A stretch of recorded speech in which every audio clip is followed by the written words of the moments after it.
Madam, we're live.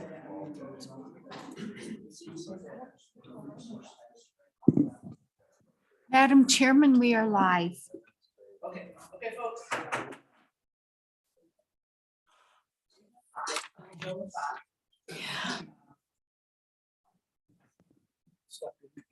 Bonnie, would you call the roll, please? Representative Connolly, Excused. Flitner. Here. Hallinan, Excused. LeBeau. Here. Ottman. Romero Martinez, Excused. Stivar, Present. Worf, Here. and Madam Chairwoman. Here. And Okay, all set. Representative Hallinan. He's here now, so. Good morning, Representative Kidder. Good morning, committee. We have got two licensure bills this morning.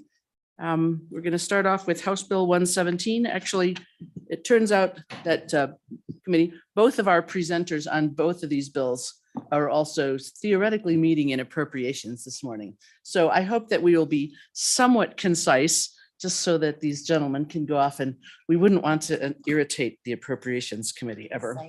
That's right. So Representative Kinner, welcome. I don't know if you've been here with us, certainly not this year. Anyway, House Bill 117, Occupational Therapy Licensure Compact, and committee, just so that to kind of spare Representative Kinner, he'll probably say this, but we've done a lot of compacts in the legislature before.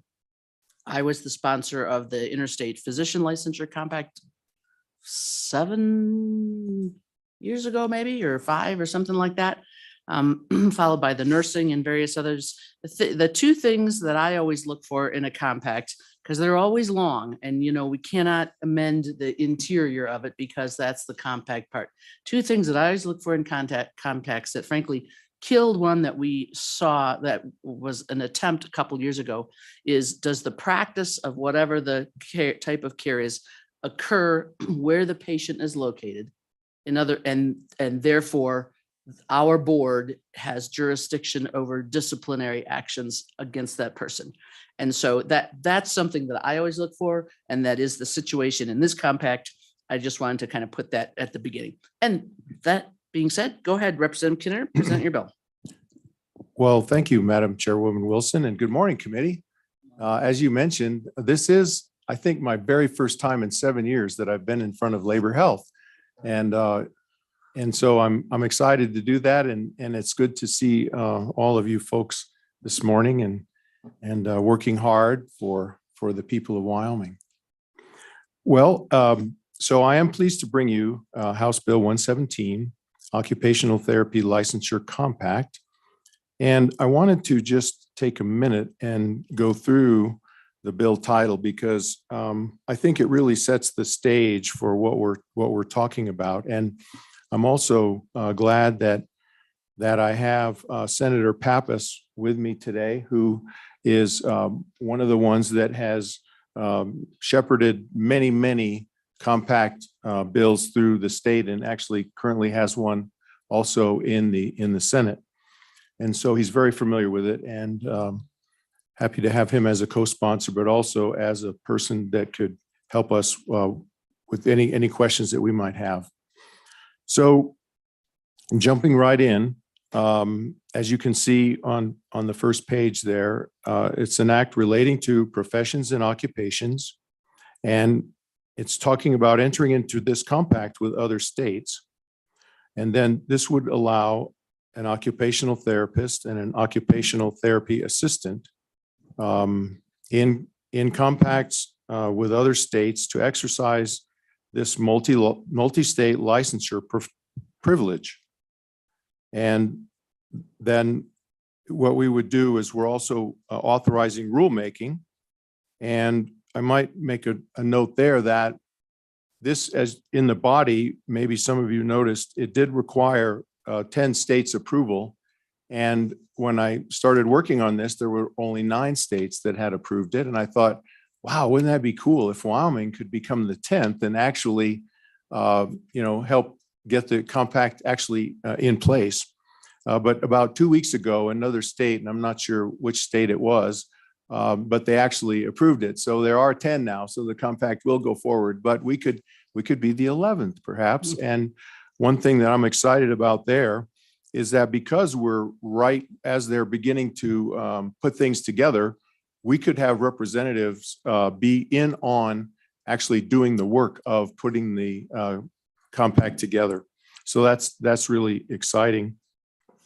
So then let's jump into, if you could turn to page 2.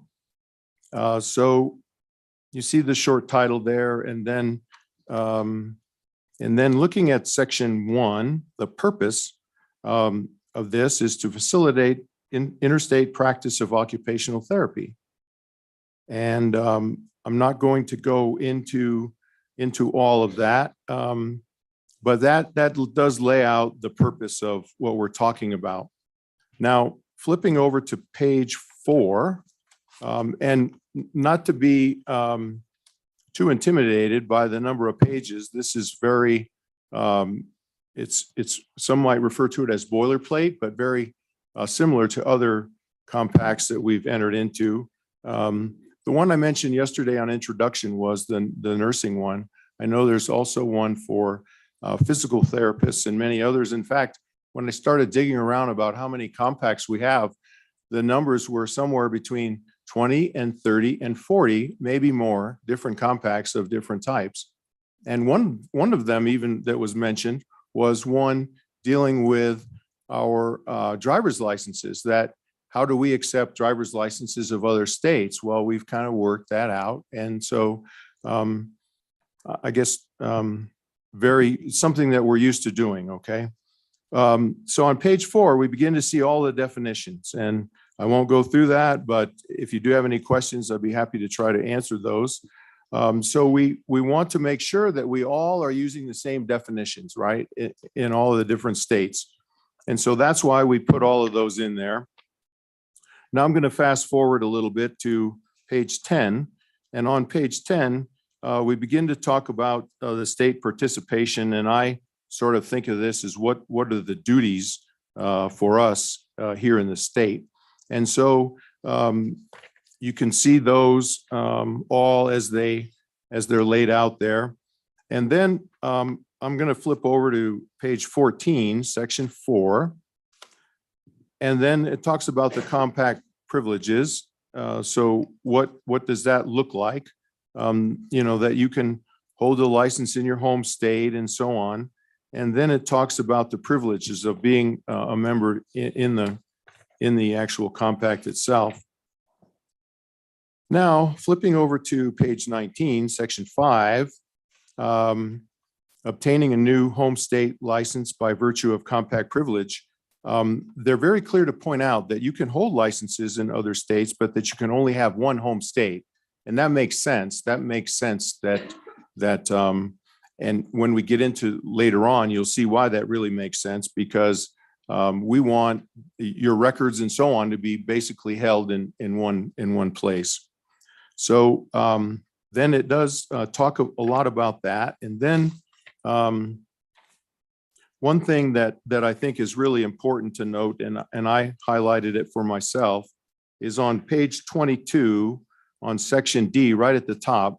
Nothing in this compact shall interfere with a licensee's ability to hold a single license in multiple states. However, for the purpose of this compact, the licensee shall only have one home state.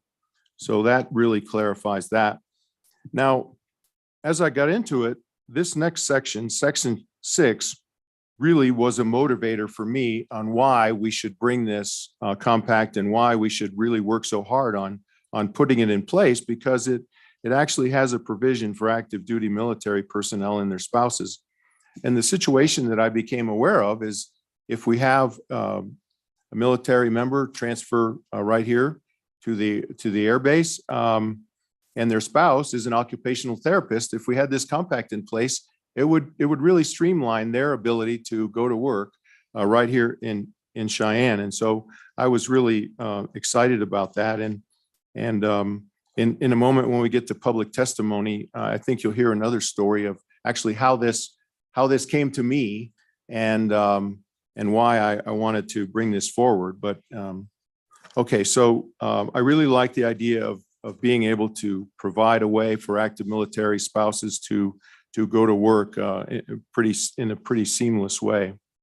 So flipping over to page 27, section 8, the establishment of the Compact Commission, and that talks about how to go about that. And as I mentioned, I think if we're in on the ground floor, so to speak, it would be great for us to have a representative or representatives to be there and work on rules and so on for the actual compact.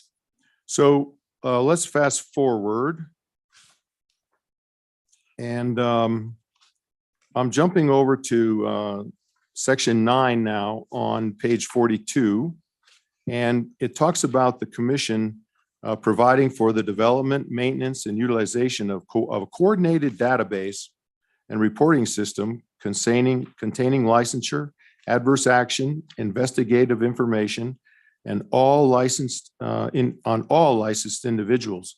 And so that's really important that we do have a place where we can call on the folks here in Wyoming can call and check on the licenses of folks that want to come to work in Wyoming. And I think that's a really great part of this. So then it talks about the information, what kind of information should they keep track of? And then, flipping over to page 44 on rulemaking, as I mentioned, this is the part that they will start on in creating the commission and to have the rulemaking in place. So it talks a lot about that. So I don't want to spend too much time on that. I think that's very common with compacts. And then on section 11, page 51, we talk about the oversight, dispute resolutions and enforcement.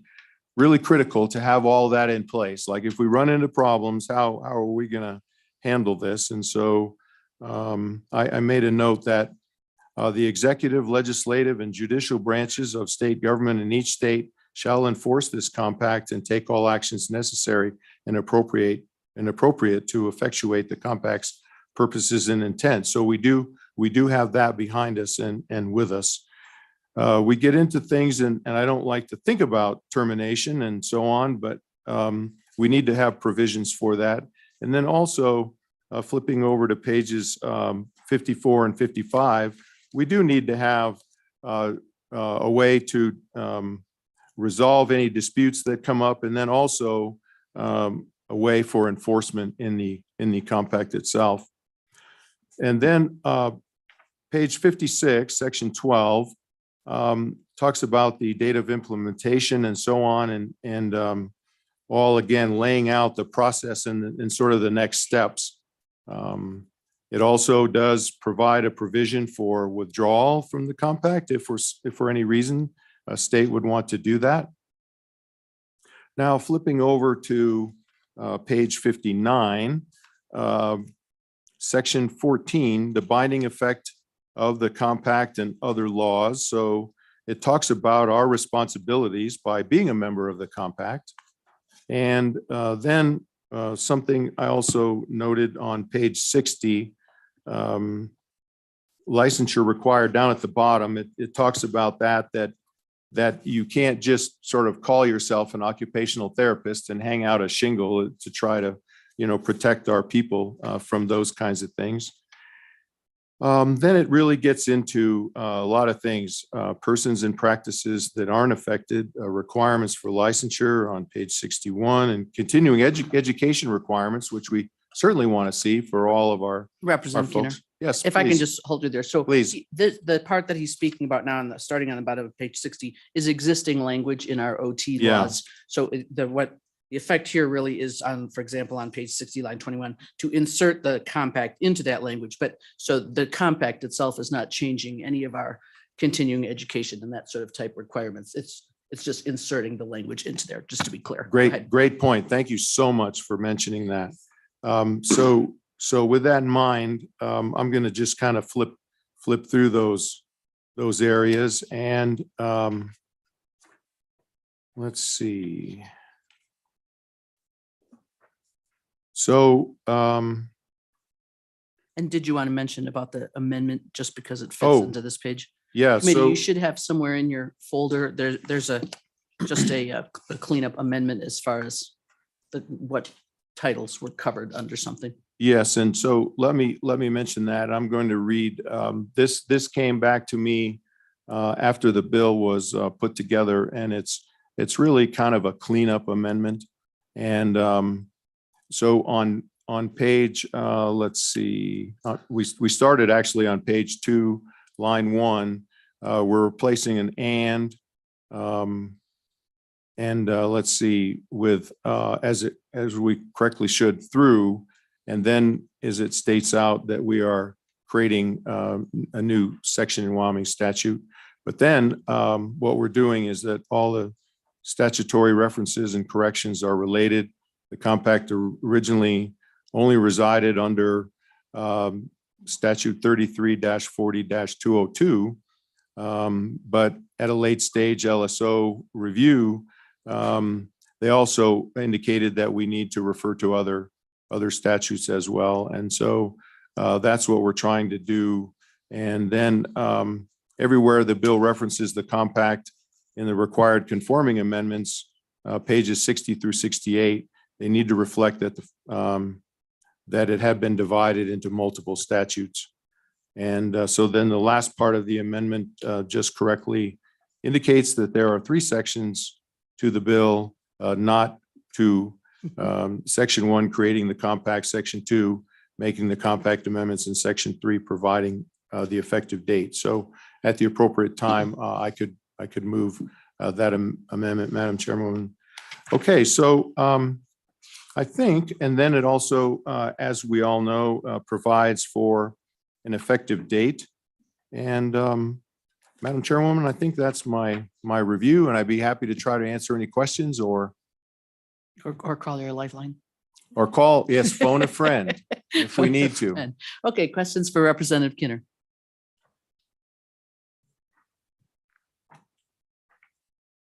Are we thinking? Okay, we'll think for a minute while we think if we have questions. Yeah, no, that's fine. There's a lot of information here. Representative Worf. Thank you, Madam Chair. I guess the one question I had, you mentioned that there's now 10 states. Can you tell us which 10 states have adopted this compact? Yes, I can. If I could take just let's see. Yeah. So thank you, Madam Chairwoman. Representative, yesterday I did send out a map that contained all the states, and I could call it up if you'd like me to. Colorado is one, by the way, that I know that has approved this already. And that sort of led to the story of why this would be important if we were a member, because then a person from Colorado could come up to Cheyenne and go to work fairly seamlessly. And so I'm sorry, I haven't had a chance to look at the map. Can you, I appreciate you might not exactly remember all 10, but yeah, so and I guess that's really, Madam Chair, what I was kind of wanting to know is kind of, are we they in close- surrounded or are in they all close in? proximity, or are they all like eastern states? 'Cause- okay, so good question, very good question.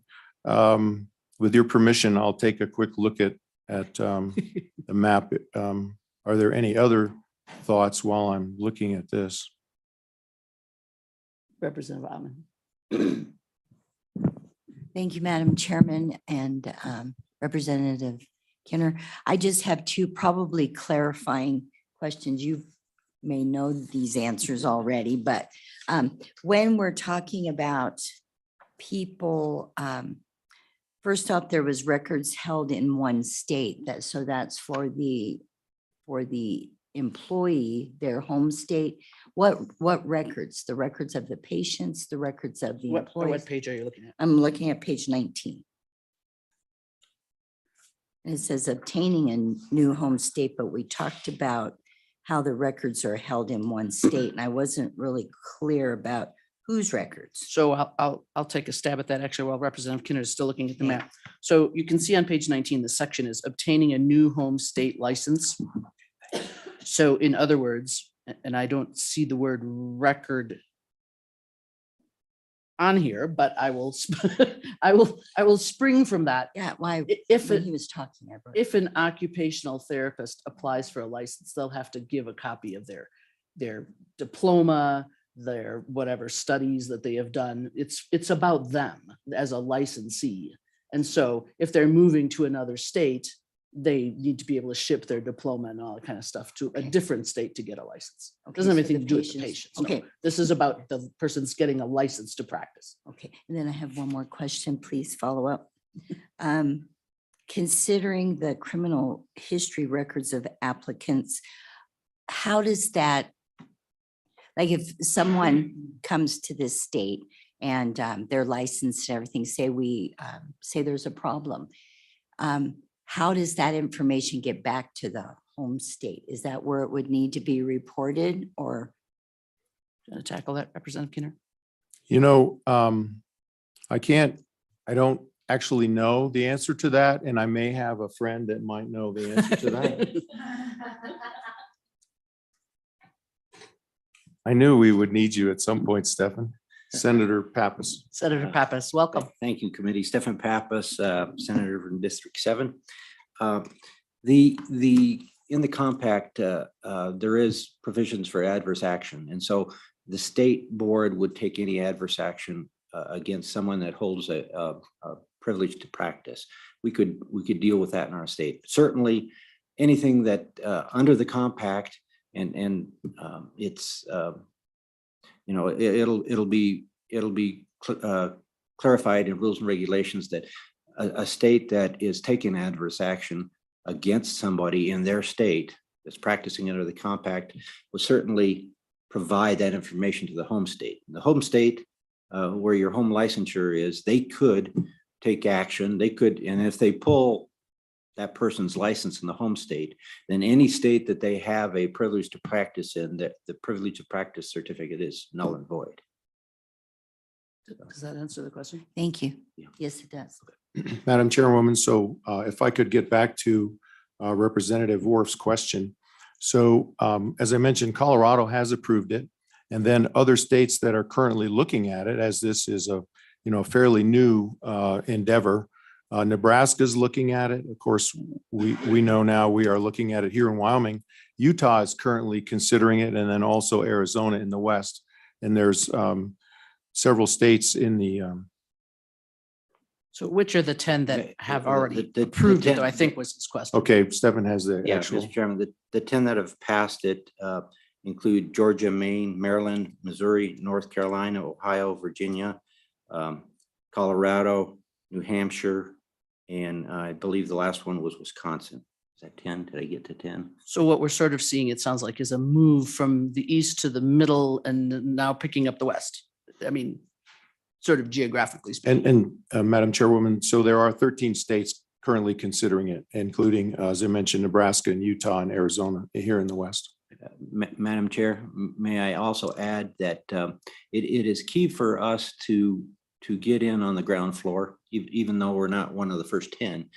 If after the first 10 are in place and have passed the compact, then the commission could be stood up. And the key about that is the states that have passed the compact when the commission is stood up has the ability to send their members to write the rules and regulations. So yes, while we could put it off for years and enter the compact some other time, it's actually in our best interest to get it on the compact now so that Wyoming has a voice in the rulemaking process. Did that answer your question, Representative Worf? It does, and I was able to pull up the map. Okay.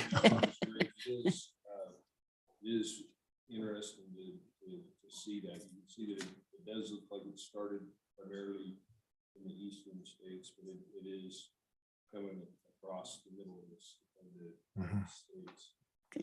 Representative Flitner? Madam Chairman, thank you. And Representative and Senator, thank you for being here. I haven't heard a word from any OTs in the state. I'm curious if you have a number on how many occupational therapists we actually have that reside in Wyoming And I'm assuming they're on board with all this and they're wanting this, but if you could just provide some thoughts on that. So Representative I can't give you the numbers, but I know that we have some folks here that can provide that information when it's appropriate, public testimony. More questions for Representative Kinner? Representative Worf.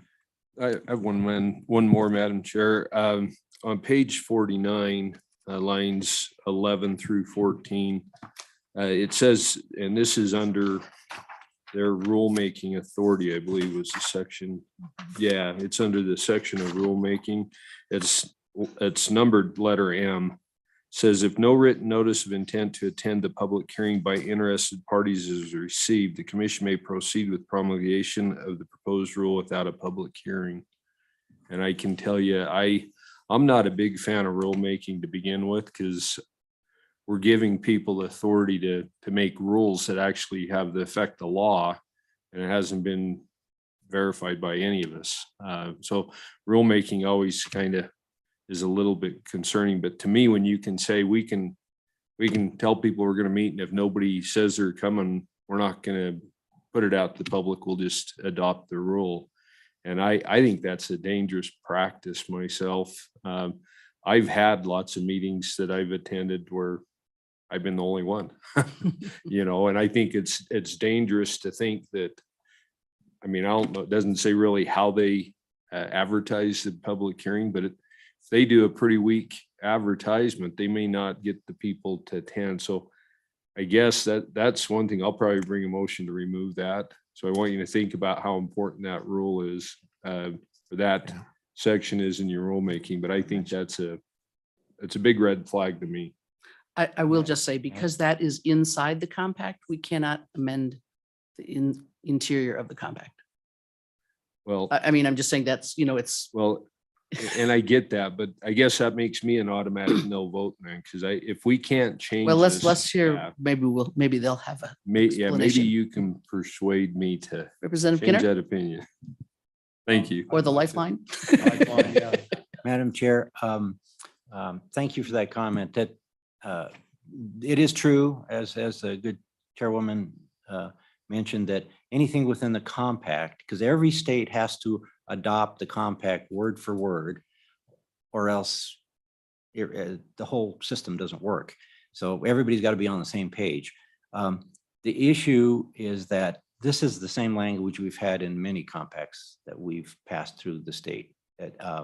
And it's certainly to this point, we're in over, I think, more than 40 compacts. Now, a lot of them aren't licensure compacts. We have border compacts, we have regulatory compacts, and we have advisory compacts. But at least in the licensure compacts, this language is pretty standard, and it's not been a problem to my knowledge.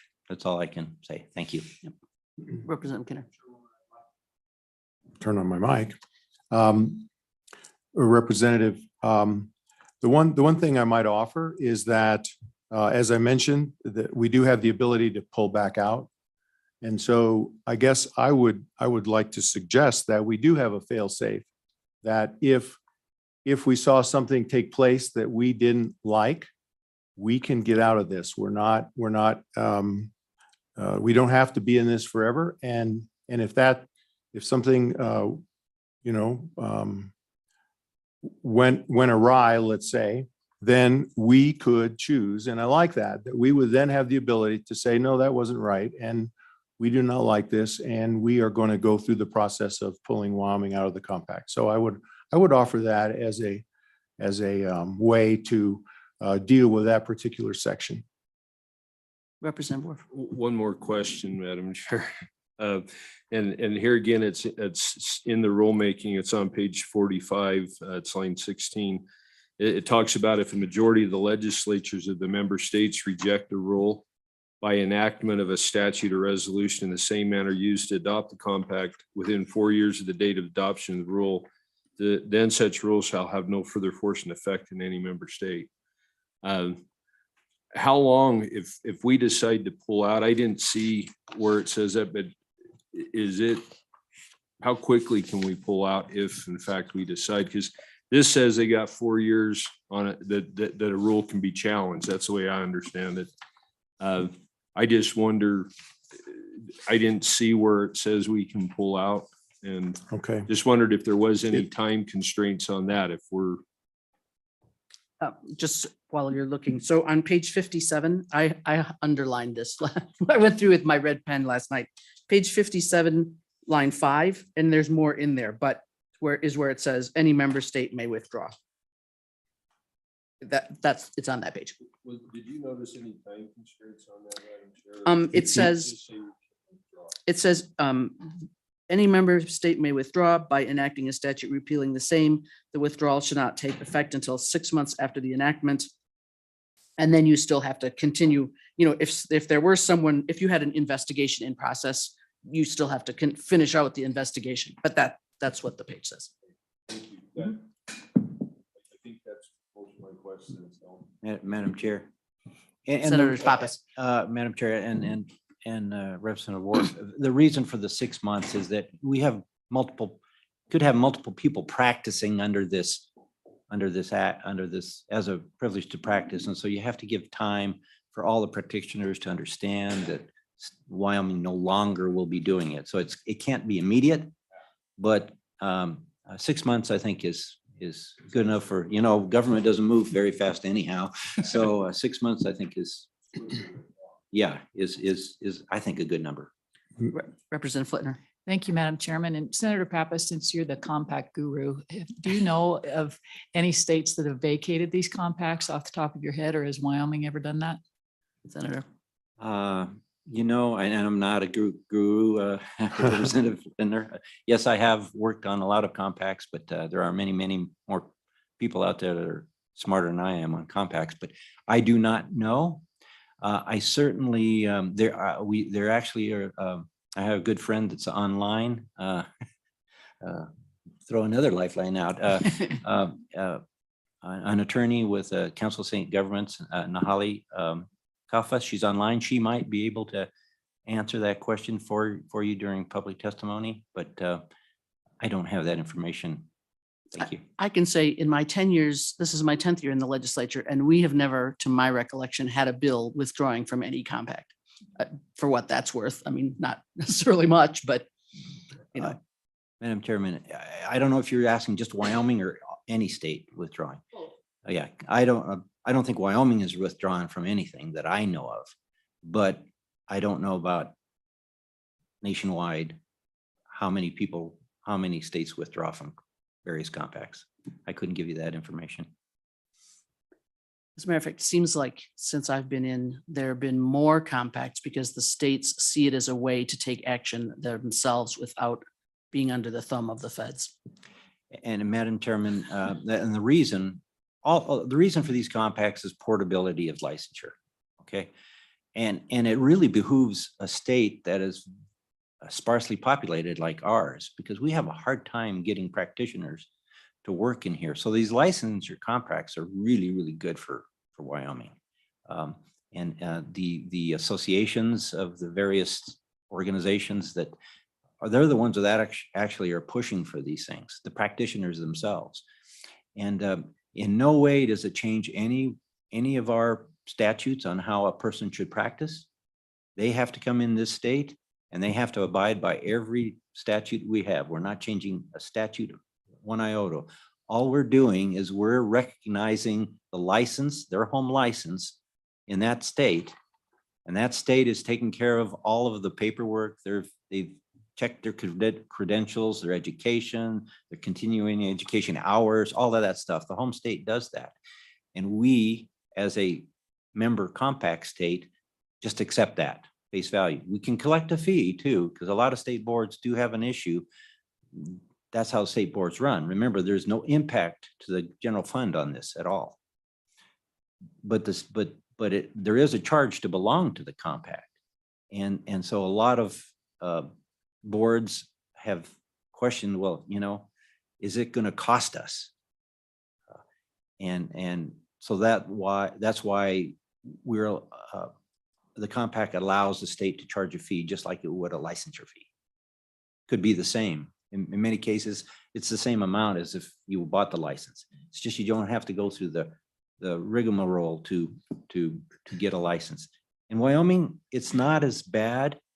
Most of our licensing boards really license pretty fast. But when I was doing the speech language pathology and audiology license, I knew I was on the drafting, or I was on a committee to help put that together. And there was, I believe, an Alabama or Georgia practitioner that was looking to go to the other state. 4 months, and they still hadn't been approved by the board to practice. So with a compact, you don't have that problem. Again, Wyoming does a good job about licensure, but it's still, it will be a benefit to us. Okay, folks, let's keep going. Any more questions for Representative Kinner? Okay, let's hear from Representative Worf. Yeah, one more question. If somebody is practicing in another state and they come here and start to practice here, do they have to surrender their license in the other states, or are they in fact capable of maintaining their license where they came from, even though they've relocated to here, say, as an example? Representative Kinner, do you want to, just so you should practice for the floor, Representative Kinner.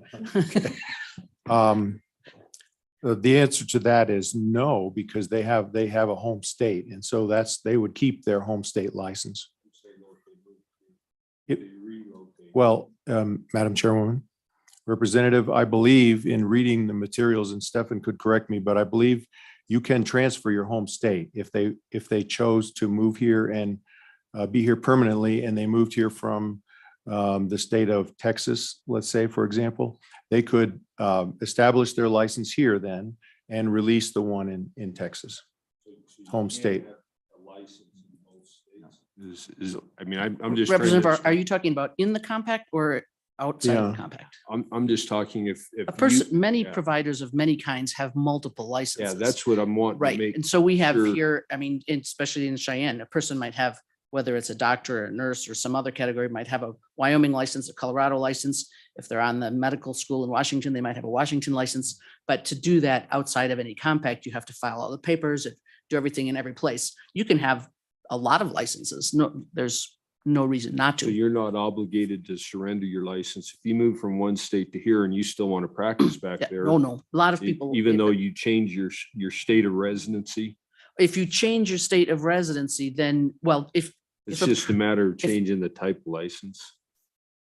Or no?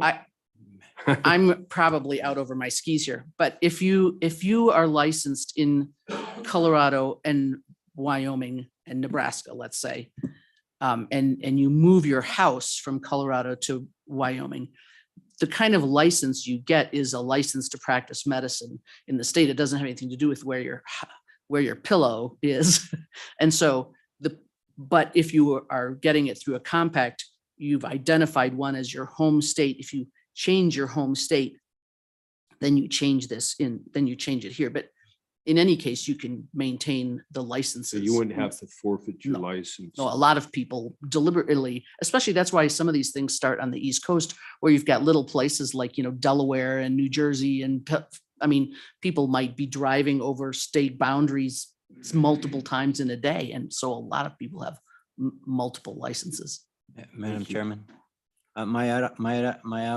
may I also add that in no way does this preclude anyone from having multiple licenses, single state licenses, and not practice under the compact. Yeah, You I don't, got that. yes, you can have You're licenses. not obligated to operate under the compact. You're not obligated. If You can we have are. a state your home license. You only have a home license if you decide that you want to practice under the compact and ask for a privilege in another state. Then you don't have to get a license there. But you could get a license there if you want. In this particular compact, some compacts, like the physicians, they opted for a different scenario. You have to get a license in every state that you practice under that compact. Now, the portability issue is still there. States transfer the credentials and everything.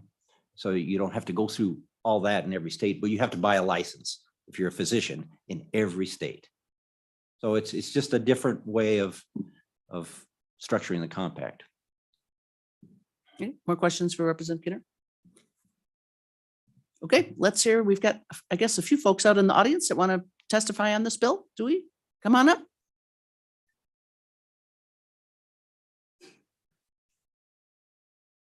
Representative Kinner can stay sitting next to you if you would rather. We don't want to be too intimidating. Welcome. That's right. Introduce yourself if you would. Madam Chair, my name is Shelley Smith. I'm an occupational therapist. Wyoming. I own 4 pediatric therapy clinics, one in Sheridan, which is where I live, one in Gillette, one in Casper, and one in Cheyenne. I'm also the legislative chair for the Wyoming Occupational Therapy Association, and I know that you guys had a question regarding how this has been perceived by therapists in the state. Through WYOTA, we did lots of advertising through Facebook. The American Occupational Therapy Association actually sent out emails to the whole state list that are members of the AOTA, as well as the board members reaching out, and we received no negative comment. So I think one of the things that this compact does is that it doesn't take away the choice. So there's really no reason for OTs not to embrace it. They can either join the compact or they can keep with their licensing as is. As a business owner, finding OTs in this state is a big challenge. We oftentimes end up hiring therapists from Colorado, from Fort Collins. CSU has an OT program. When that happens, there's oftentimes a delay. They have to apply for licensure. And Wyoming, as Senator Papa said, is fairly quick with getting licensing, but there can be hangups with that. And with that delay, there's a trickle-down effect because we build private insurances and Medicaid, and each of my providers have to be credentialed through that process. So it can take a long time to actually get a therapist to be able to see patients, which is just the way it is. We have to go through that credentialing process. But it interferes with patient care. If I have a therapist leave, I require a 30-day notice, and oftentimes within that 30 days, it's taking longer to even hire someone. And then on top of that, for them to go through the licensing process, if they're not from Wyoming, this would just really hopefully decrease some of those delays. And going back to, I guess, how I got involved in this, this compact was initiated through the American Occupational Therapy Association and the National Board Certification of OTs. And so AOTA reached out to me as the legislative chair and said, hey, what do you think about this compact? The WYOTA board agreed unanimously that this is something that we wanted to pursue. And being a business owner and an OT in the state, I really could see how this could help practitioners as well as business owners. So I reached out to Representative Kinner, who gladly took this one on. Thank you. So just some other benefits. We've learned a lot through the pandemic about being able to do therapy remotely. In my opinion, it's not the best way to do therapy. Hands-on and face-to-face is always better, but there are situations where it has needed to happen. And my clinics were able to fairly quickly switch to telehealth when we had the big shutdown. But there were issues with patients who come from us from borderline states like Colorado, Montana. We weren't able to provide services to them because we weren't licensed in those states. So there are other situations where, we have families that travel an hour to come for therapy once a week. If they have weather considerations and they live, on the border of, if they live in Decker, Montana, and they're coming from there to Sheridan, we can't provide telehealth services for them. So they are missing out on therapy. I already spoke about this, speeding up the process. Home health care. We're a rural state. Oftentimes, the home health care agencies are sending therapists to those bordering states. They then have to be licensed in those states. So there are a lot of good reasons that this would really help in that process. I believe that it really will improve rural access to therapy through home health care, through the ability to do telehealth. We have a huge shortage of OTs in this state. And to be part of a compact, I think, could be a tipping point for somebody deciding to come to Wyoming to practice versus another state that's in the compact. I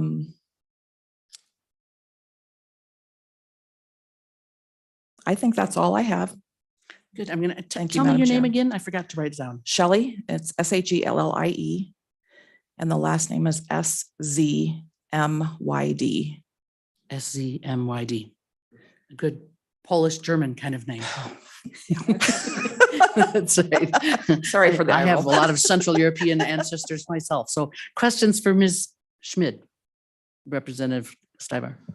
Thank you, Madam Chairman. How is this going to affect the school OTs?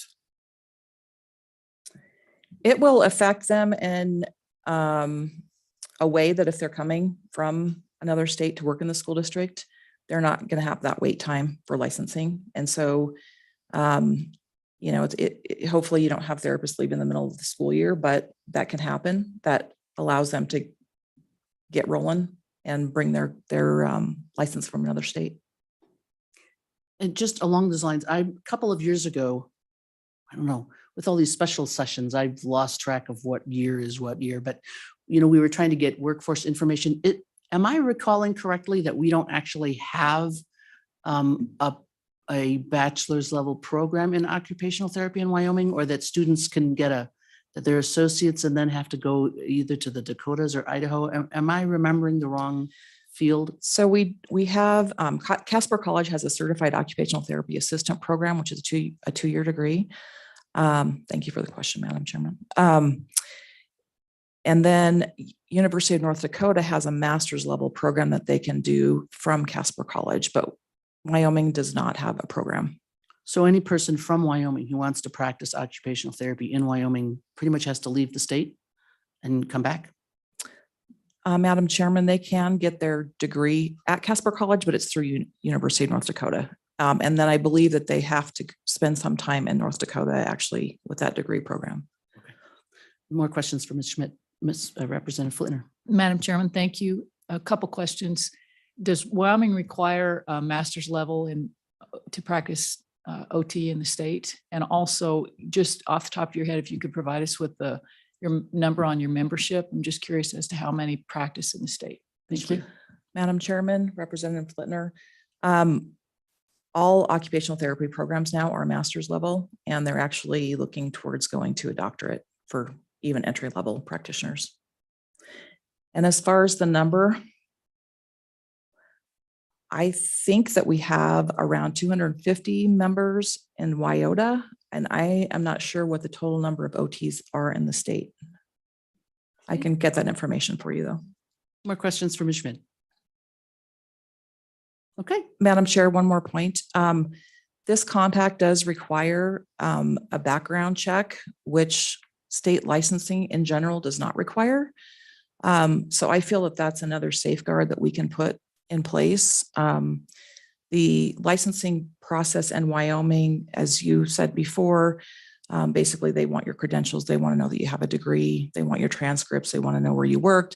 They ask a question in there, you know, are you a felon? And you say yes or no. And so there are a lot of concerns with that. And I think that this compact in requiring that is a smart move. Okay. Great. Anything else? Great. Thank you so much. And thanks for your service to all our folks in Wyoming. Thank you, Madam Chair. Is there any other testimony on this bill? Come on up.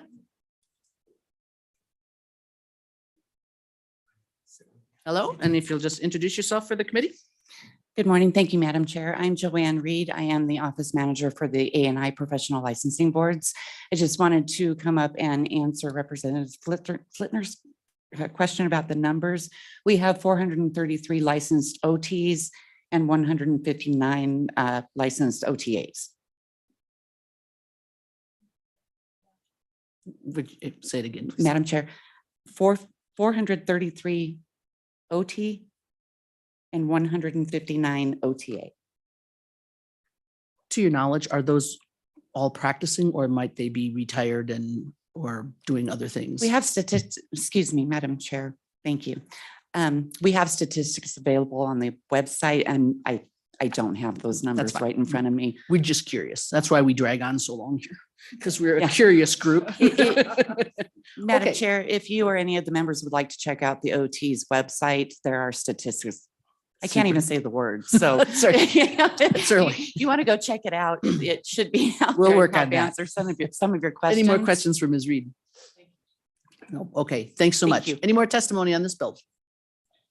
Okay, then public testimony is closed. Do I hear a motion on the bill? Moved by Flintner. Madam Chair. Madam Oh, is Chair, there I'm someone sorry, we online? do have 5 people online. If Oh. any of them would like to testify and raise Okay. their hand. Inquire of hand them. up. Anybody who is online and wants to testify, please do whatever it is you need to do to get in. Wave your little yellow hand or something. Testimony on the bill is unclosed, except for people online. Madam Chair, I just admitted Nahali Kalfas. Hello, welcome. Please introduce yourself for the committee. Thank you, Madam Chair and members of the committee. My name is Nahali Kalfas. I'm legal counsel with the Council of State Governments, National Center for Interstate Compacts. I've had the pleasure of working with Senator Pappas on a number of compacts. I appreciate the prescience that Wyoming has shown in enacting these vehicles to really increase access to care and barriers to licensure portability. I wanted to specifically just speak to a couple of the concerns raised by the committee and just hopefully assuage some of those concerns very briefly. I'm respectful of your time, but I will say that with regard to rulemaking, I want to make it clear that rulemaking is narrowly in the field of that which is specifically authorized by the compact. And all that rulemaking can speak to is implementation and administration of the compact with its terms. It may never speak to scope of practice. It may not alter, amend, do anything to change the scope of practice and standard of care of Wyoming therapists and therapy assistants. So I want that to be very clear. And I do advise a couple of compacts in an interim phase. I'm advising the speech language pathology and audiology compact. I've previously advised other compacts, and I do governance training with the Nurse Licensure Compact Commission. And I can tell you that transparency requirements that the states currently, that trends throughout the states, these are the same best practices that we engage in, even though the language says that it will take 25 persons or an association to prompt a hearing. Almost every commission has a public hearing on the rule regardless, just because it's best practices. Even if there's not a hearing, the rules are considered at open meeting always. All votes, as with any other transparency best practice, all votes occur in public session. So that I just wanted to assuage that concern and also let you know that, to my knowledge, only one state has ever withdrawn from a licensure compact, and that's among all of the licensure compacts. And that was pretty recent. So, and I got that information from one of my colleagues who represents the vast majority of the licensure compacts.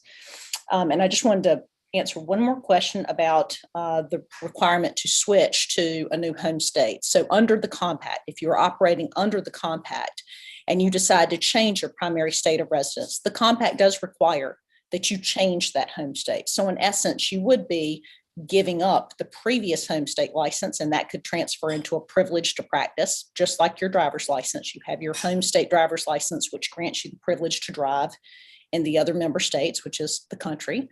So it works in that way. So in fact, you would be switching your primary state of residence under the compact. And I believe the period of time that you're given, I'm sorry, I don't have it at hand, but it's somewhere in the nature of a few months or 6 months. You have to actually go about changing your primary state of residence. There is an exception for military, active duty military and their spouses. And that's in recognition of the fact that they move almost every 2 years. So they are enabled to retain a home state where they've maintained active, unencumbered licensure. They may keep that as their home state because we just want to recognize that it's costly to change your home state license. You do have to go through the ordinary process. And we just wanted to give that nod to our military members.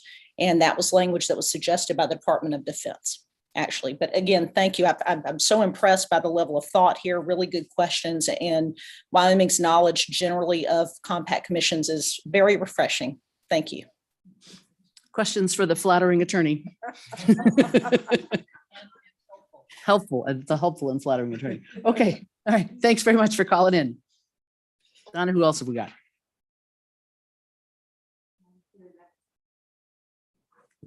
Madam Chair, that's the only Zoom attendee with their hand up. Okay, just second time around. Anybody on Zoom want to wave your hand? No, we. Okay, thanks very much. Then I'll reclose public testimony. Thank you very much for being here, ma'am. Okay, I heard a motion on the bill from Flitner. Was there a second? Seconded by Ottman. Okay, any discussion on the bill? Representative Stivar. Thank you, Madam Chair. With compacts, I believe this should be an interim topic, so that's why I will be voting no. I make that motion to make it an interim topic. Or that's a discuss, I mean, we have a motion on the floor, but so that's your reasoning and part of the discussion, okay? Do we have other discussion? Representative Flitner. Madam Chair, would it be appropriate also to move this suggested cleanup amendment Please. that Representative Kinner brought thought. before the committee? Good, So those I are so move. moved by Flitner, is there seconded by Connolly? Any discussion on the cleanup amendment? Question? Question being called, all in favor, raise your hand. Okay, that passes. Okay. Any other discussion on the bill? Representative Connolly. Yeah, thank you, Madam Chair. I'm in favor of this bill and thank you very much for bringing it. I think that it has the potential for increasing OT services across the state. My son was in need of high quality OT, and believe it or not, my school district, which is one of the largest in the states, needed to hire a traveling OT who did that, honestly, the absolute minimum that was on an IEP until I could get other OT kinds of services.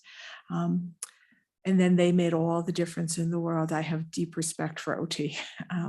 And so thinking that this could really, really positively impact the availability of those services. Thank you for putting together. Any more discussion? Okay, call the roll, please, Bonnie. Representatives Connolly. Aye. Flitner. Aye. Hallinan. Aye. LeBeau. Ottman. Romero Martinez excused. Excused. Stivar. No. Worf. No. Madam Chairwoman. Aye. Okay, Madam Chairwoman, we have 6 ayes, 2 noes, and 1 excused. very good. Thank you. We'll look forward to hearing it again on the floor, Representative Kinner. Thank you, and thank you, committee. Appreciate the questions and all the comments and concerns, and That's right. And you wrote down all the answers, so now you're prepared in There case you anyone go. raises them again. there you on go. Committee of the Whole. Thank you very much. All right, thanks very much. Representative Larson, come on up. We've got House Bill 110, Board of Psychology Behavior Analyst Regulation Committee. We've got about 50 minutes, hopefully, so welcome. Welcome back, Representative Larson, who used to be on Labor Committee a long time ago with me when I first came on. Did you serve 2 terms on Labor? Something like that. I think that's right. Madam Chairman, would it be permissible to ask Joanne Reed from the Department of A&I, who's the Executive Director of the Psychology Board, to join me? I think as we ask questions, there Certainly. may be many of Come these. on back, Ms. Reed.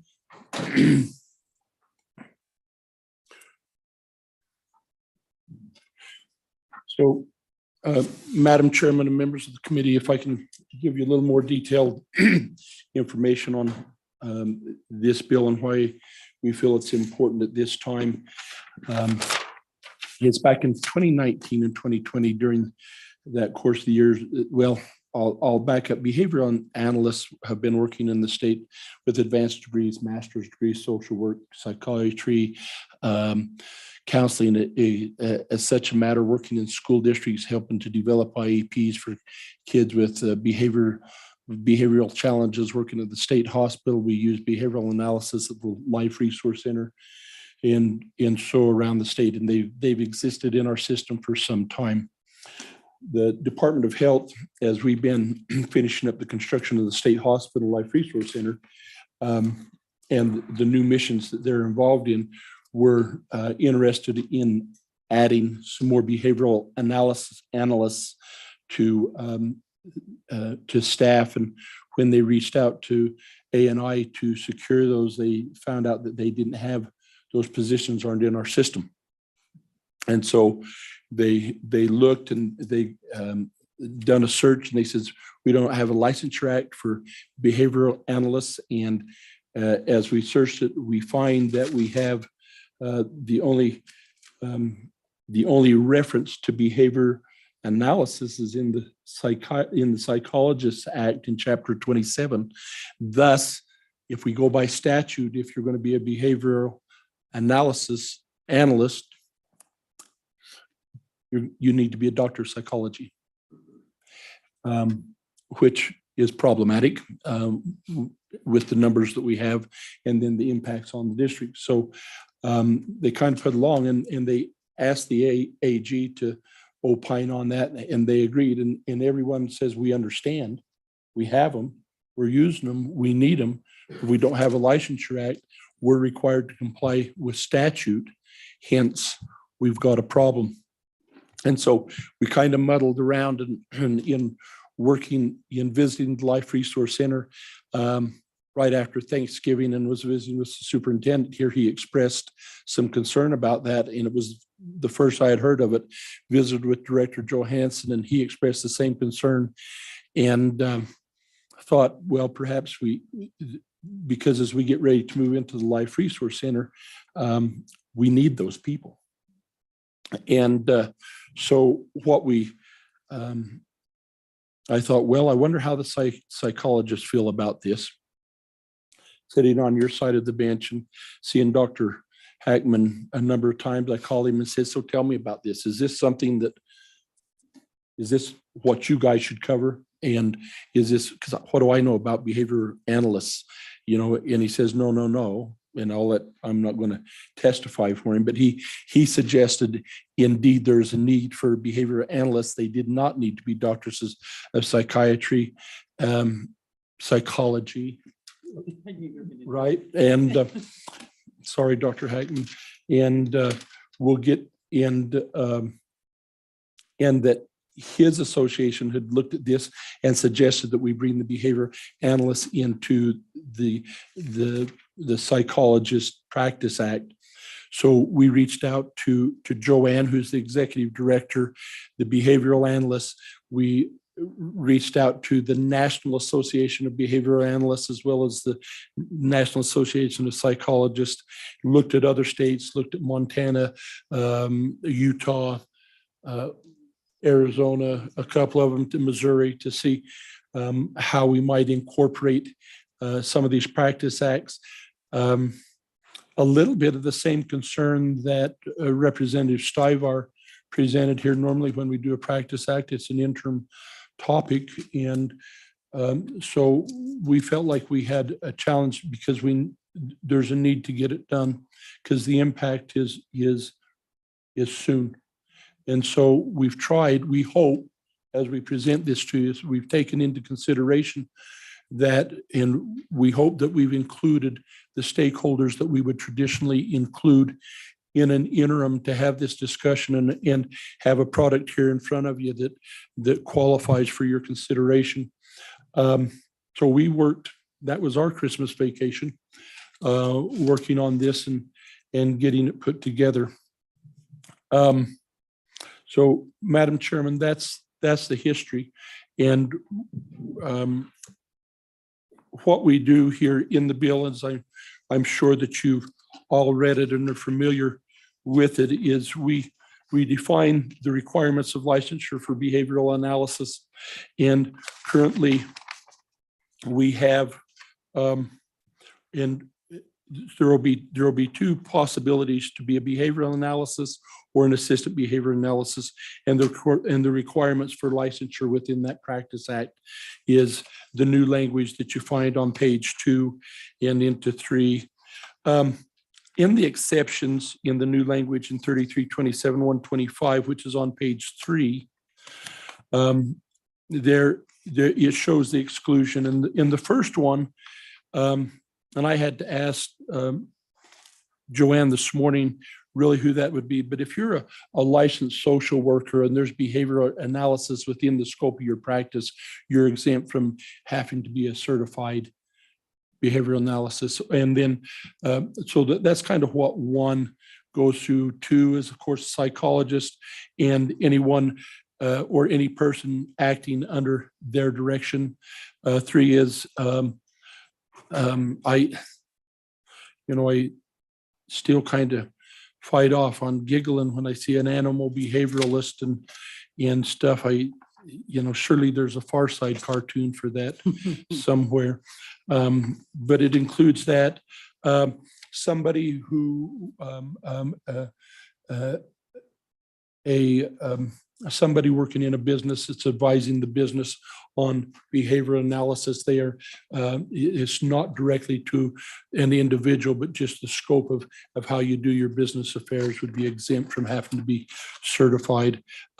Somebody that's teaching and somebody that's enrolled in college or university who is looking at that program of study. And then, of course, somebody who is pursuing experience, maybe an apprentice or somebody that's coming and doing it on the job or a shadowing type thing. A behavior technician is used by BAs, and they're under the direction of the BA, and we give the definition for a behavioral technician. And then, of course, on the bottom of page 6, we have a caregiver or recipient. If you have a parent living at home that you're taking care of that requires some behavior analysis, and a certified behavior analysis comes here and prescribes a type of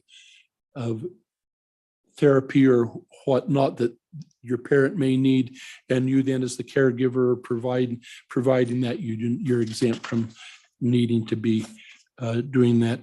Any person given advice, John given me advice in non-professional and commercial setting is exempt. In section 2, we get into the requirements for certification. It requires background check and fingerprinting. And we update the Psychologist Act to with their suggestion to on how often that is required. We come down on the bottom of page 8 and we get into the definitions of a certifying entity. There's a little discussion currently right now. Our board certified behavior analysis are certified through the Behavioral Analysis Certification Board.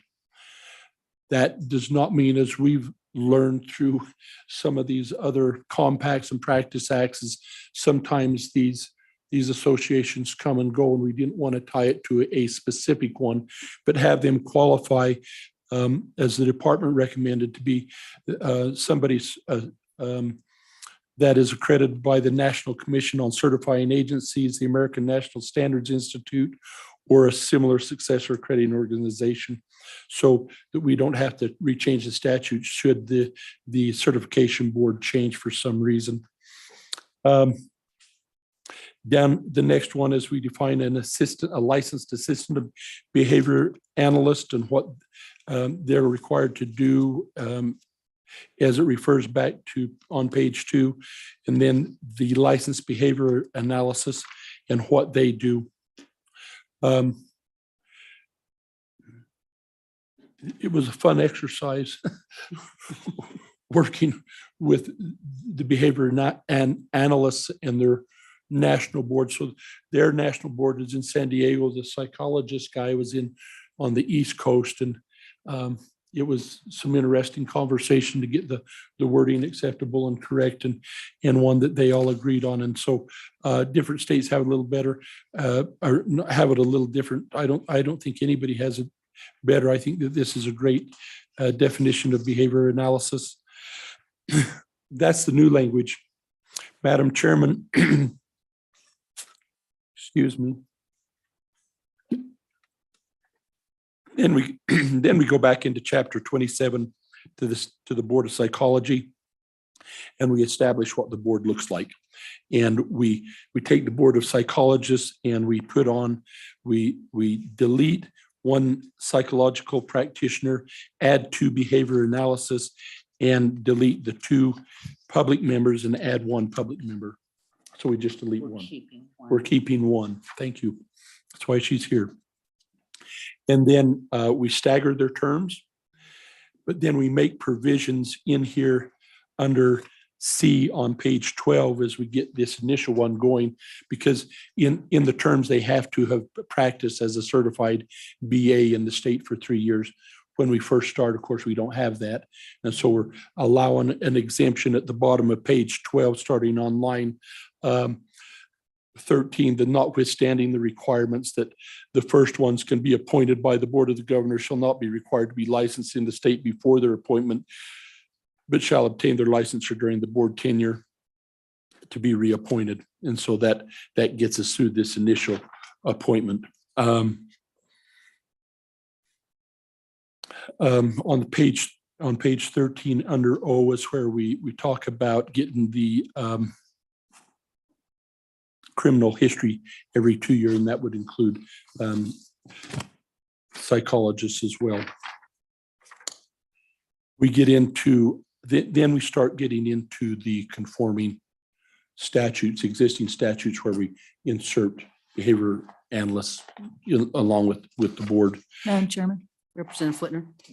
Thank you, Madam Chairman. And Representative, while we're here, Representative Larson, on page 13, with regard to the renewal applicants every 2 years, is that fairly standard? Just curious if that was standard practice, that Again, requirement of every 2 years on page 13 in section O. Could I defer that to Joanne? Yes. Ms. Reed. Thank you, Madam Chair. Representative Flitner, I don't want to say that it is standard, but we would like it to be. And the boards that have been fortunate enough to add the background check requirement into their statute, that's becoming the standard, yes. Go ahead, Representative Larson. So, Madam Chairman, we get into the language starting conforming on practice without licensure, and we insert the behavior or assistant behavior analysts. We add it to the existing statutes going through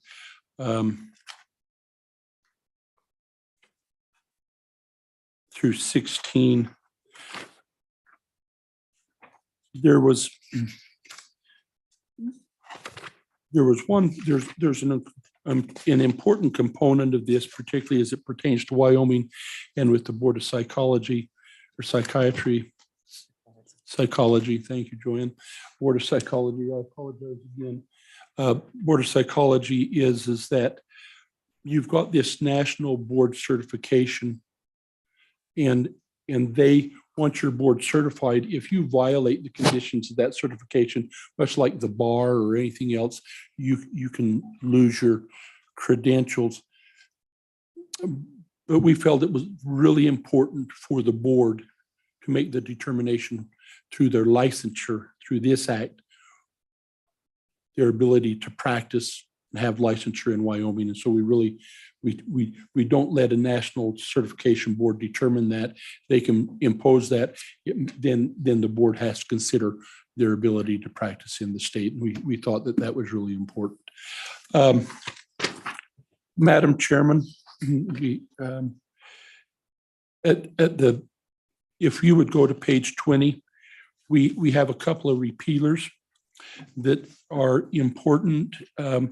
One is in 33-27-115, which is replaced by new language on page 12 on the terms of the board.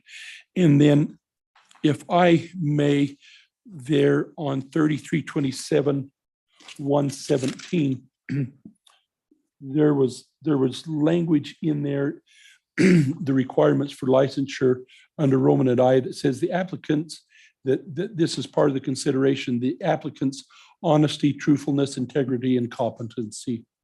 I don't know how you define that or how you prove it. And so it's archaic language that they didn't want to have for the BAs, and will remove it as a requirement for the rest of the professionals as well. And so that's the other repeater. So, Madam Chairman, happy to answer any questions. Okay, questions for Representative Larson or for Ms. Reed? Oh, Madam, May I? Representative Larson.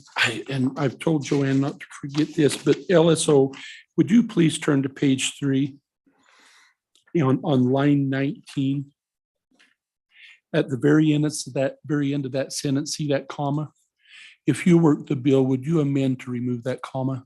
LSO told me that that has to be removed. I asked them if they couldn't just do it. And they says no, because the draft was there. So if you'd take care of that, if you move the bill, I'd appreciate it. We've had a comma bill here Yeah. several years ago, if we recall. Those of you who have been here, we had the comma bill to remove a comma. We had to have a whole bill for that. So let's try to do it before we need a whole bill. Okay. I know. Now let me think. I had it, Representative Stiver. Thank you, Mr. Chairman. Just a comment. My understanding, this is gonna bring more people to practice behavioral analysis in the state, correct? Representative Larson. So I would qualify that, if I may. It will allow those who are practicing and who are certified to be licensed in the state, and to be licensed, because right now without a licensure, those services that they have been providing for years, now by our statutes, they're said you can't do that. You have to be a doctor of psychology. We have about, Madam Chairman, we have about 30 of these folks in the state. Does it allow for other people to come in? Absolutely. And it will allow this profession to grow. But it's really one of the reasons that we didn't try and do it as their own practice act. As we said in JAC and have all the boards and commissions, we've got to have a board of 30 people is not the most efficient use of in this. And so that's why we brought it into that. Follow up. Representative Stiver. I like the bill because just in my personal experience, trying to find a behavioral analyst in the state was a nightmare. Well, this is, I like this.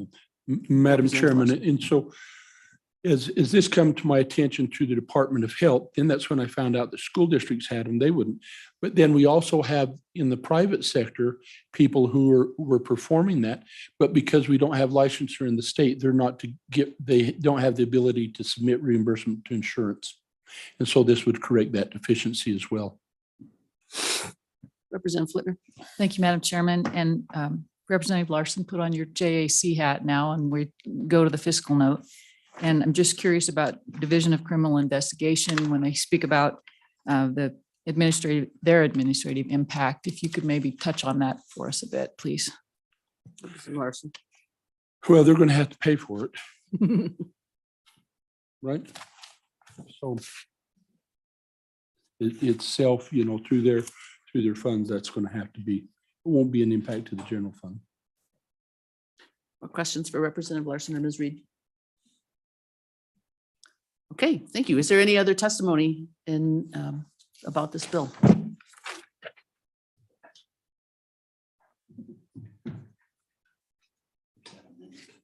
Oh, that's right. Because I might not, I think I grasped the scope of it, but you're right, I might have forgotten it. That's right. But we could perhaps choose different fonts. Mr. Johansson, welcome. Thank you, Madam Chairman, members of the committee. Good morning. Stephen Johansson with the Wyoming Department of Health. I'm joined today in the room by Matt Petrie, our Senior Administrator of the Behavioral Health Division. Dr. Jeremy Forbes from the Life Resource Center is also available online should you have any questions specific to that facility. I'll be brief and just echo the comments that Representative Larson made. We raised this issue specific to the Department of Health impact several months ago, knowing that the timing was not great, but the legal opinions, and then on the state side, the quagmire that we found ourselves in with A&I and the Life Resource Center of how do we keep this practice that's very much needed for our facility and our new mission, which you all gave us at the Life Resource Center. How do we keep this going without having to terminate employees or, quite frankly, find PhD level psychologists, which, as you know, especially in interior Wyoming, are very difficult to find and retain. So we're very supportive of this bill, and I want to thank all of the folks since November that got together, that Representative Larson mentioned, to work this diligently, even though it was a rapid timeline. Very pleased with the bill and the product and the definitions and the level of scrutiny that was applied to this. This will very much help us in the Department of Health nail our mission that you gave us with the state hospital and the Life Resource Center, which I'm pleased to say that we're so close in the Life Resource Center, we can smell the finish line. We hope to be fully moved into that facility and open for business with our new missions and treating those clients at the very beginning of May this year. As you know, the state hospital, we cut the ribbon at that new facility in 2020 and fully moved in with all administrative staff and everything last year into the brand new campus, which we're so grateful to have. I will close, Madam Chairman, by mentioning that something like this that is very specific.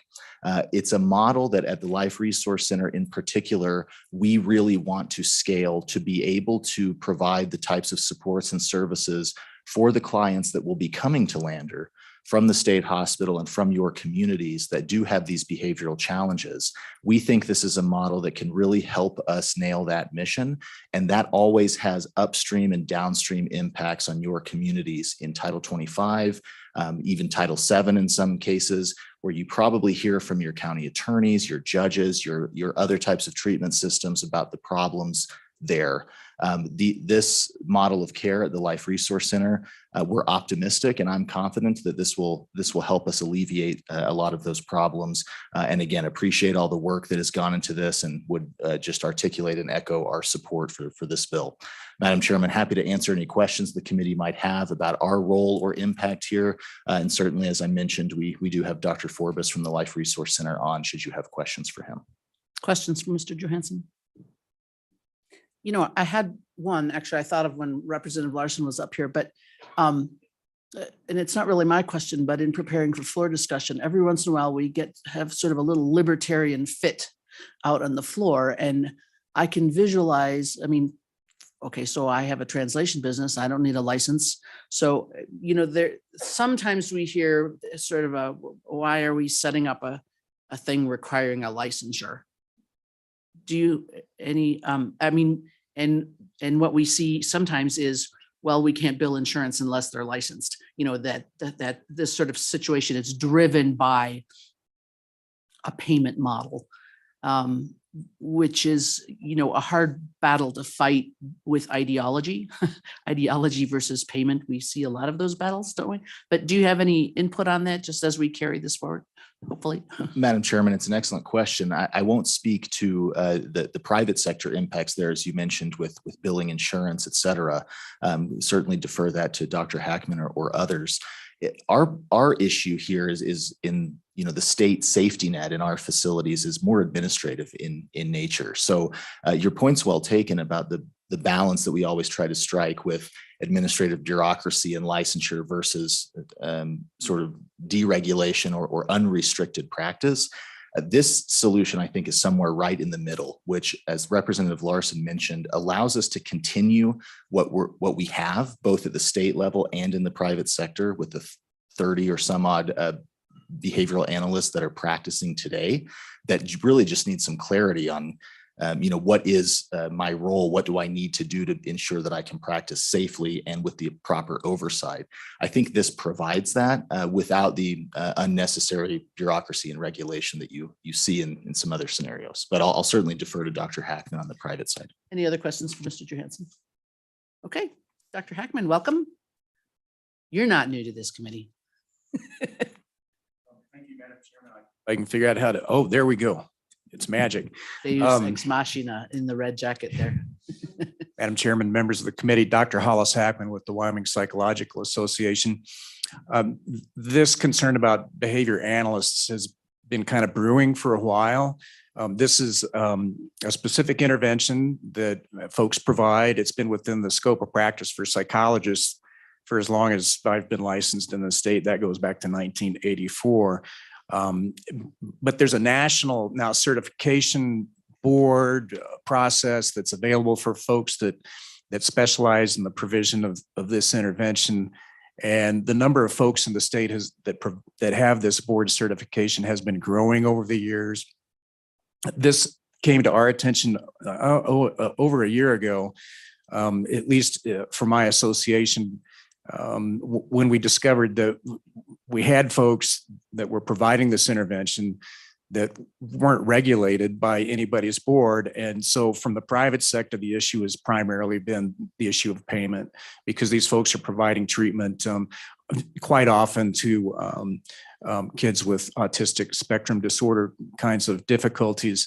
And people are trying to bill their insurance, and insurance is saying, well, you're not regulated, so we're not going to reimburse you. So early on, well, about a year ago, we polled our membership about, well, what do y'all think about this? Should they be under our board? Should they be under somebody else's board?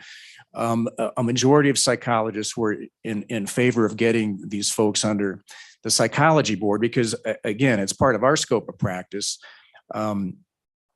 And the tradition is based in learning theory and psychological principles. And if any of you folks took psychology as an undergraduate and remember the name B.F. Skinner, that's kind of the grandfather of a lot of this. So not a large majority of psychologists, but a majority were more in favor of having these folks under our board as opposed to the licensed professional counselor board.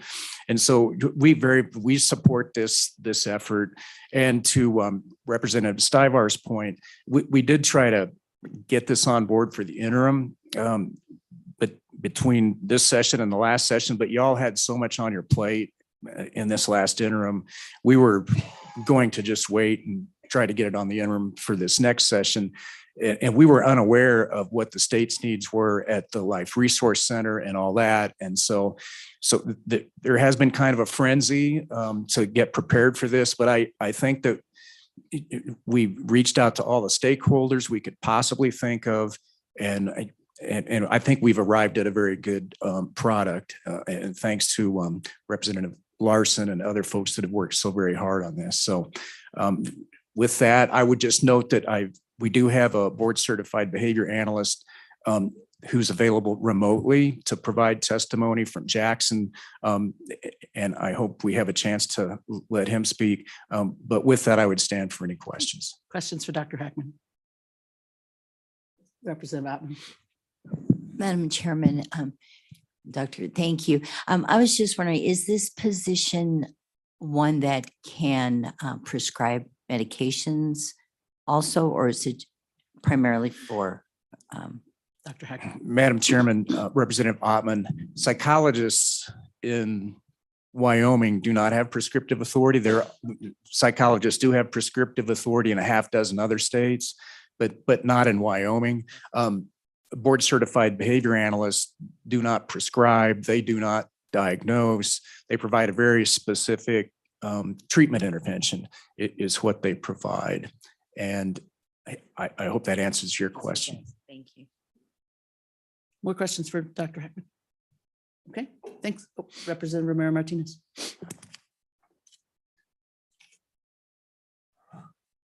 You have a question for I'm Dr. trying to work on making a good question here. I guess the question that came to my mind was, does this effort, when analyzing behaviors, and you had mentioned a psychologist to us just momentarily that was based on B.S. Skinner, do they take cultural competencies into consideration when applying these types of therapy congruent with diverse cultural practices? And I guess maybe I should have foreshadowed that, but maybe start with that question. Dr. Hackman. Madam Chairman, Representative Romero Martinez, this is not really my area of practice. I think that the answer is yes, all of that is taken into consideration. But my colleague in Jackson, who is a BCBA and is available for comment, can probably address that better than I can. But generally speaking, that's just as a matter of routine. Cultural competence is something that we all have to pay attention to in the course of our providing treatment. I wanted to say thank you for the answer. I got a couple head nods in the audience that indicate that that is a thing. I know it's part of the process, but the reason, and then I'll just end with a comment, is that Masters of Social Work, and I mean, we have psychology versus sociology, and psychology came from a kind of unique past. As we move forward, hopefully to more social psychology with the blending of both sociology and psychology, because Elena Avila said in her book, Woman Who Glows in the Dark, who was brought here by the Department of mental health for Wyoming 10 years ago, and through the Veterans Administration, she said in her first 2 chapters in her book, she said, in Western medicine, the mind goes to the psychologist, the soul goes to the priest, and the body goes to the doctor. But in Curanderismo, we practice, we look at the whole person, so mind, body, spirit. And I'm seeing this move towards more holistic health, but it sounds, thanks for the answer. I've seen head nods that they are taking that into account. I just wanted to continue to encourage that conversation, because it gets diluted and pretty much watered down in the conversation, and it becomes an inhibiting factor in this field, which is so needed. Thank you so much for your answer. Any more questions for Dr. Heckman? Thank you very much. Thanks for taking care of our folks. Donna, why don't we, seeing as the analyst up in Jackson was mentioned, let's see if he is available. Yes, I have a Brad Dickey with his hand up. I'll admit him.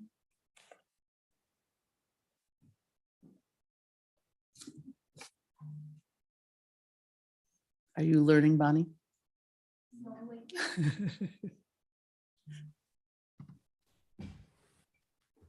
Okay. Hey there. Welcome. Introduce yourself for the committee, if you would. Madam Chairman and members of the committee, my name is Brad Dickey. I'm a nationally certified school psychologist. I'm also a board certified behavior analyst. I was actually the second person to move to the state of Wyoming who was board certified about 10 years ago. And I just want to say that I appreciate everybody being here to look at this bill. I'm very appreciative of everything that Representative Larson has done to develop this bill. And I'm here just to kind of talk a little bit more about the discipline of applied behavioral analysis, what it is, and why I support this bill.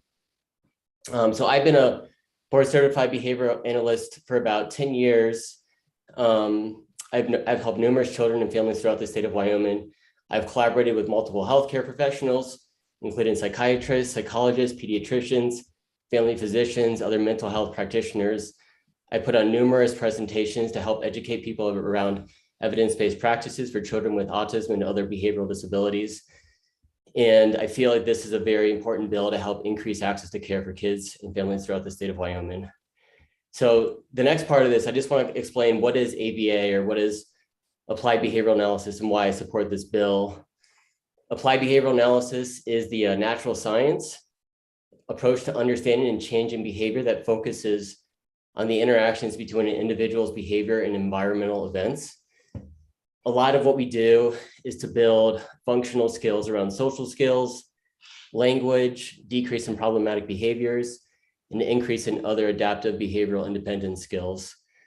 When it's designed and implemented by somebody who's a professional, they have the right training experience, you can significantly improve behavioral independence and the neurological functioning of the individuals that we support. Most of the clients that we support are individuals diagnosed with autism or other developmental disabilities. We also work with individuals with intellectual disabilities, learning or communication disabilities, brain injuries, and other behavioral disorders such as ADHD. I think it's extremely important for BCBAs to practice within their scope of competence based on their training background. All BCBAs are certified through the Behavior Analyst Certification Board, which means that they have to have a master's degree or higher in a relevant field. They have to have relevant coursework by an accredited university or institution. They have to have supervised field work. Most people have about 2,000 hours of supervised field work. And then they also have to pass the board exam that's psychometrically validated based on the practice of applied behavioral analysis. The reasons that I support this bill, first off, is that I think it's important to regulate the practice of behavioral analysts. Many behavior analytic methods are powerful, and if they're misused or abused, you can really affect the safety of the public. I strongly feel that this discipline needs to be regulated to maintain a high quality of care and ensure the safety of the public. I also personally witnessed children throughout the state being denied services through insurance because we are not licensed. Most families can't afford these services out of pocket, and kids are not able to benefit from the treatment. I'm happy to stand for any questions. Okay, questions for Mr. Vicky? Don't seem to be any right now. Thank you so much for all your work that you're doing. Thank you for having me. Any more? Madam Chair, I have another person online, Shelley Hamill. Oh, we may as well clear out the online just so that we don't get too confused. Go ahead, Donna. Shelley Hamill.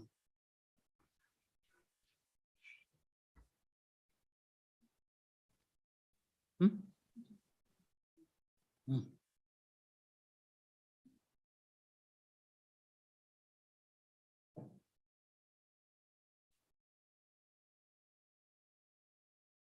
Are we?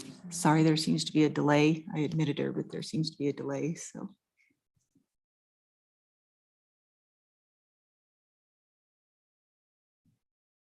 If you'd like to go ahead and take testimony. Okay, from we'll people in the hold room. on and see if Ms. Hamill can come in later. Ms. Semino, we'll take Ms. Semino. Welcome back, I guess I should say. Thank you, Madam Chairman, members of the committee. Lindsay Semino with the Wyoming Counseling Association. The Wyoming Counseling Association has been grossly supportive of applied behavioral analysis since I've been practicing in 2012. It is considered the gold standard for children with autism. And many of our providers have been frustrated with the fact that that is ultimately their recommendation in their treatment plans, and that those families with children with autism are not able to seek that level of care because there is no licensure. I can tell you that there are master level providers already in the state that would meet this certification. And have not pursued it because it does not exist within Wyoming. The other point I wanted to make with you is that last year when this was brought up as an interim topic, I did testify in front of you all saying that if for some reason this did not get picked up, the Wyoming Counseling Association would do their own research to see if we should add it underneath our licensing board. I did do that following the legislature in 2021, and in April came to the conclusion that this did not fall underneath our licensing board, but needed to fall under the Board of Psychology, at which point I contacted Dr. Hackman and found out that he was already elbows deep in the process. So this has been vetted by multiple associations. In many ways, we have done a lot of work behind the scenes and are grateful for the work that Representative Larson has done to bring this for you all, and really encourage a yay vote today and stand for any questions. Questions for Ms. Semino? Okay, thanks very much. Oh, Representative Romero Martinez. You'll have to forgive me for being slow. I'll try to just shoot from the hip here. When you had No, talked don't do about, the gold standard in autism, how are they taking the new research that's coming out that's saying everybody has a level of autism? Is that being applied in some kind of way, shape, or form? So I'll let her take a stab at the question, but make sure we really need to try to keep the questions tied to the bill. And I'm Is not sure that being that's really applied in addressed. the bill? Nice try. Ms. Semino. Madam Chairman, Representative Romero Martinez, what I can speak to is that when assessing autism, yes, autism in the DSM-5 is now considered a spectrum, but not everybody is on that spectrum, and not everybody is on that spectrum to the same level of severity. Applied behavioral analysis comes in importantly when we have our nonverbal kiddos to understand their stressors and understand what we can do to promote a treatment plan around them to where they can be successful. Okay. Any more questions for Ms. Semino? Thank you. Thank you, Madam Chairman. Donna, have we managed to find Ms. Hamill? No, I'm sorry. I don't, we lost her somehow. Okay. Ms. Hamill, if you're, here's a person on the screen. Is that you, Ms. Hamill? It is. Thank you, Madam Chair. I apologize. If you would. I mean, we guessed it was you, but if you could introduce yourself for general purposes. Yes, Madam Chair and Committee, Shelley Hamill with Wyoming Department of Education. I apologize for the glitch. I don't know what happened there, but glad to be back. I simply would like to add our support from the Wyoming Department of Education for this bill, and our appreciation for and gratitude to the individuals who worked so hard to get this to where it is. We certainly feel that it will open additional opportunities for the type of care and service that many of our students need across the state and the school districts. Super. Questions from Ms. Hamill? Okay. Thank you so much for persisting through the technology. Next up. Hello. Good morning, Madam Chairman, members of the committee. Andy Somerville, I'm the Executive Director for WAMSAC. And I just want to take a minute and enjoy the fact that everybody is on the same page and everybody is supportive of this bill, which is not something we always get. WAMSAC certainly provides services to some of these clients that would benefit from behavioral analysts. We also have several providers, probably more than several, that will meet the certification standards once they're in place.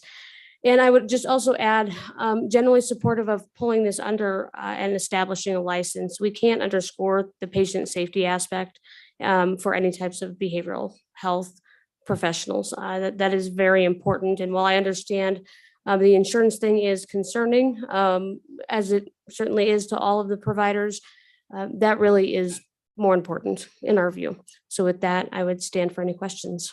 Questions for Ms. Somerville? Okay, thanks. One more? Oh, you're trying to cover over your name? That's not acceptable. Introduce yourself in whatever hat you're wearing then. I'm Cheryl Foland, and I'm an LCSW private practice provider in Rollins. And I personally stand for supporting this bill, bringing in the licensure, and more so just bringing more resources to our state. Right now, as it's already been testified, insurance is a big thing. My bigger thing is I have kiddos that I have nowhere to send them for the services because we certainly don't have anything within Carbon County right now. So like anything else, they have to drive to Casper or Cheyenne, and that's if the parents can afford to take them there. So as a personal and professional provider, personal opinion, professional provider, I certainly support this, as do many of my other colleagues. Thank you. And I stand for any questions. Questions? Actually, I do have one. And perhaps I should have asked it before, but I only came up with slowly. Yes, ma'am. Is this type of practice amenable to distance treatment? I mean, I'm wondering whether a child with autism, and I worked with autistic children when I was in college, I'm not sure that it's hard for me to say from my minimal level of training, whether that would be helpful or more or less helpful even, but you're talking about the distance issue. Just briefly any thoughts on that? Madam Chair, members, Ms. Semino would probably have more information than I do in that, but in my experience in the kiddos that I work with, it depends on the level of the spectrum where they are, how the severity of their challenges. I think some who are more highly functioning and less severe could potentially work through telehealth as an option. I think it would be better than not having any services available to them at all. Mm-hmm. But that Ms. Semino would probably have more That was information. I shouldn't allow myself to have random questions. We have enough of them already. Okay, any more questions? Very good, thank you. Any other people who come on up? I got 5 minutes. Okay, well, we have to have our bit, Just introduce yourself for the committee, if you would. Is mic working? Looks like. Madam Chairman, excuse me, members of the committee, I'm Jeff Gardner, the Executive Director of the Wyoming Community Service Providers. Our association supports people, primarily adults with intellectual and developmental disabilities across the state. And we are certainly supportive of this bill. I'll tell you that applied behavior analysis through a board certified behavior analyst is a waiver service that is extremely underutilized. And primarily because of the lack of providers. And I think that this effort would potentially provide more opportunities for people to use this service across the state. I personally am I'm a believer in applied behavior analysis. And anyway, just one more, I guess, voice of support for this bill. Great. Questions for Mr. Gardner? Thank Okay, you. thanks so much for you telling us about your support. Any other witnesses? Okay, then public testimony is closed. Do I hear a motion on the bill? Move the bill. Moved by Stivar, second by Connolly. Any discussion? I haven't forgotten the comma, but is there any discussion? No, okay, then we have on page 3, line 19, I would move to delete the comma at the end of the sentence. Is there a second? Second by Flitner. Any discussion? Question be called. All in favor, please raise your hand.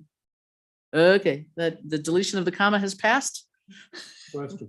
Question. I have an amendment too. Representative Hallinan. Thank you, Madam Chairman. On page 13, line 12, it has that the applicant has to have a background check every 2 years for our renewal applicants. I would change that to 4 years in the amendment. The reason for that, if I get a second, I'll give a Second. reason. Is there a second? Evidently not. Okay. Oh, seconded by Worf. I just heard her. She didn't seem to be. Okay, you go ahead. I think Representative. that 2 years is too often.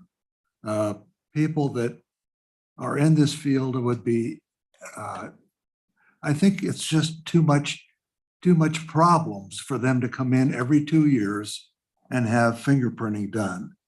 Fingerprinting, I think, is being overutilized in the state for so many of these fields were requiring fingerprinting. But I think every 4 years is sufficient amount of time in between having your fingerprints taken and having the background check. Any discussion?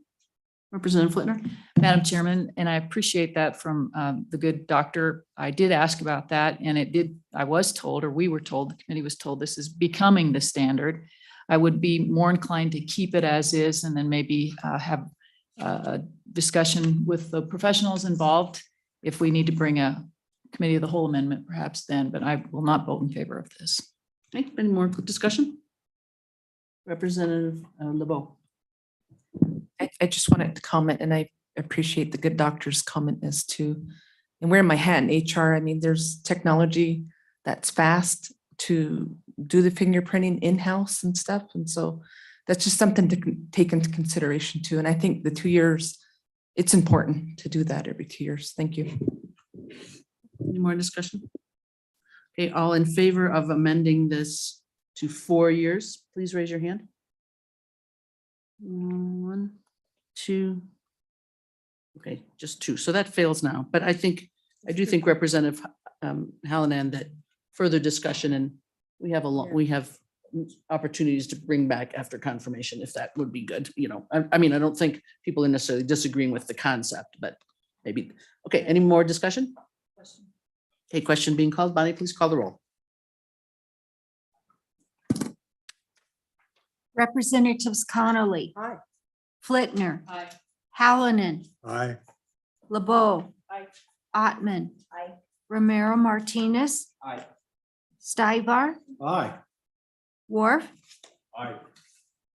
Madam Chairman Wilson. Aye.